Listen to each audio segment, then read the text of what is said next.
You're listening to the Valley Labor Report with David Story and Jacob Morrison.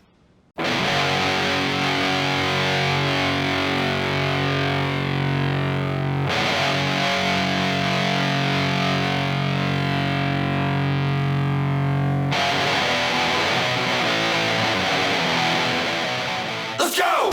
All right, folks, welcome back to the Valley Labor Report. My name is Jacob Morrison, here with my co-host David Story. On the line, we've got Douglas Williams, an organizer and educator with the Machinists Union, Brian Conlon, an organizer with AFGE, the American Federation of Government Employees. Both of them are contributing editors for Strikewave. Speaking of Strikewave, tell us about y'all's work at Strikewave. What is that outlet? What do y'all do? Basically, we want to raise enough money to pay the best possible labor writers we can find, a decent wage to write stuff that matters to working people. So we've had folks like Kim Kelly, who's an absolutely brilliant labor writer, write about everything from nonprofit organizing to the freak show as a way for people with disabilities to get employment before the ADA. We also are always looking for new and interesting angles to pick up about this. And we like identifying new talent. A fella out of Howard, Greg Morton, wrote an absolutely brilliant piece about the history of labor struggle in the NBA that I can't say enough good things about.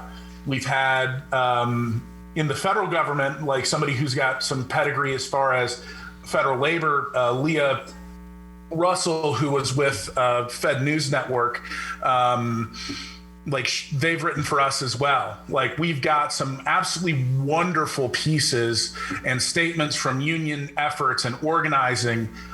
We've also done a really cool thing with an OSHA complaint tracker, where basically we track and map out every single OSHA complaint that's been made since COVID-19's been a thing. I saw this morning and was absolutely amazed at the data. Whoever wrote the code behind that was brilliant, because Kevin Runig is the person who's responsible for that, and he does a decent amount of work with us. Really does deserve the credit, as does another editor for Strikewave, Connor Lewis, who is a rep for NEA, a professional association in Pennsylvania. Y'all got all the heavy hitters there. I mean, really, y'all got the because I think I caught up with Douglas I'd never really been on Twitter before until we started doing the show, and we were like, well, we got to get a presence out there. And so I caught up with him on Twitter when I joined and seen where he was writing at, and so I've been reading it ever since. And there's just, like you said, absolutely the best writers in the labor movement, bar none. It's, from what I've read the last 6 months. Absolutely. And, one of the things that we try to do at Strikewave is we try to be a voice, not just for working class labor struggle and stuff like that, and sort of be a megaphone for the folks who are doing the organizing and things of that nature. But we also try to be a megaphone for those writers who, may not be, as well established, as well, known as some of the other folks who do labor reporting, because, we really believe that when you expand the number of voices who are engaging in this work, it can only be a good thing, right? So we have been, sure to keep that at the center of our mission. And honestly, it's a labor of love for me. I love Strikewave. I Love the fact that we cover organizing. You know, people need to understand that the victories you see at the end, okay, that stuff's great. Absolutely. Right? But you got to know the sleepless nights, the nights away from family and friends, the, stress, right? All of the stuff that goes into that final victory shot where we get to say, X amount of members have now joined AFGE or the machinists or the iron workers or whatever, right? Like there's a lot of work that goes into that. Absolutely. And we want to be sure to highlight that. Yeah, there ain't no glamour in any of this. Like the glamour of the work wears off when it's 5:30 in the morning and you're out in front of a hospital flying workers on their way into work and they're barely making eye contact and barely say anything to you. Yeah. Well, you say there's no glamour in it, but there at the same time, all of us do it.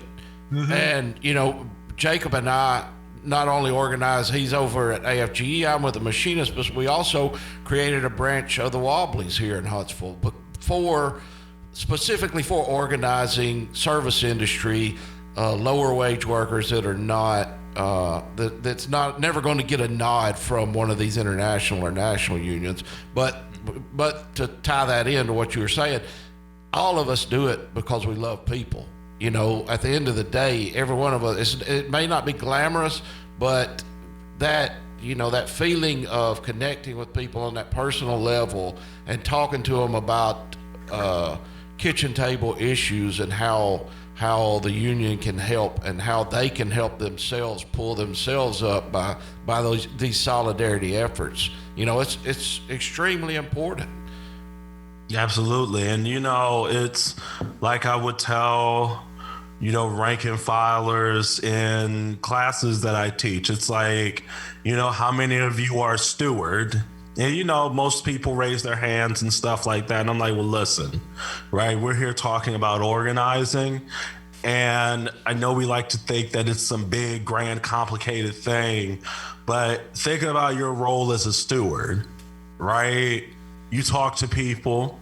You give them the info about the work that they need to do, either with a grievance or, if you're in a right to work state, talking to one of your coworkers who might not be a member and stuff like that, right? You have the skills already. Being a steward is part lawyer, part organizer, and part therapist.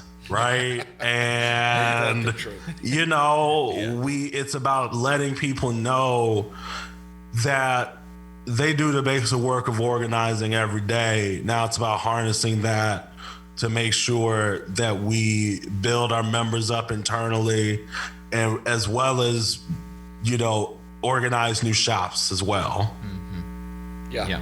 Yep, exactly. Yeah. We have just 2 or 3 more minutes before we head on into the break. And David and I were talking in the last break about keeping y'all on for the last 30 minutes and seeing if anybody wanted to call in and talk, see if they had any questions for y'all. Is that all right with y'all? Yeah, sure. Okay. Absolutely. The number is, folks listening, the number is 1-866-494-9866. Again, the number is 1-866-494-WVNN. If you want to talk, we've got 4 Southern organizers talking to you today. So that is a lot more than you're going to get. And nobody's had a disagreement yet. That's how it's. I mean, we've been talking for what, an hour now, and nobody's disagreed. Yeah. So that's unbelievable. Yeah, give us a call, 1-866-494-9866, 1-866-494-9866. David, you had something to say before we got off?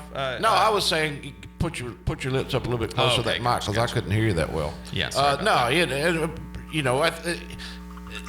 we're all organizing. We're all out doing this, and a lot of times we got about a minute left, so I'll go into this. A lot of times people don't realize, we get this, the unions in general, the union members in general, get this flack saying that we're greedy union members. We're looking out for ourselves, and the fact is, Douglas is a prime example. Being a third generation unionist, I'm a third generation unionist in Alabama, which is almost unheard of. But we're doing it because somebody done it for us before we got here, and that's the only reason why I'm organized as hard as I do, because the folks that came before me built my wages to where they are. I didn't get here by myself. They put in the legwork long before I got here, and I'm hoping to put in the legwork so that our children, your children, my children, and people's children that I don't even know are going to have a good life. And that's something the stereotypical greedy union member just don't float here. No, I mean, we are caretakers of the movement. We don't own it. Somebody handed it to us, and we will hand it to somebody else when the time comes. Yep. Yeah. I mean that's exactly right. Like nobody's getting rich off of this. I've talked about how often David is going on these trips. David is doing a bunch of work, and he ain't making extra money for it. That's for sure. Nobody's making extra money. Stay tuned. We've got a caller on the line. We'll talk to him on the other side. This is the Valley Labor Report.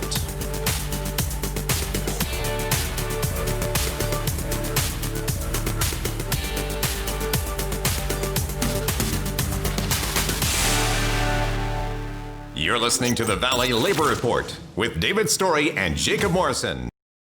Thanks for tuning in. We appreciate your time. If you want to see what we're up to throughout the week and get our snide quips about the news of the day, then you should follow us on social media. We're on Facebook at facebook.com/Valley Labor Report.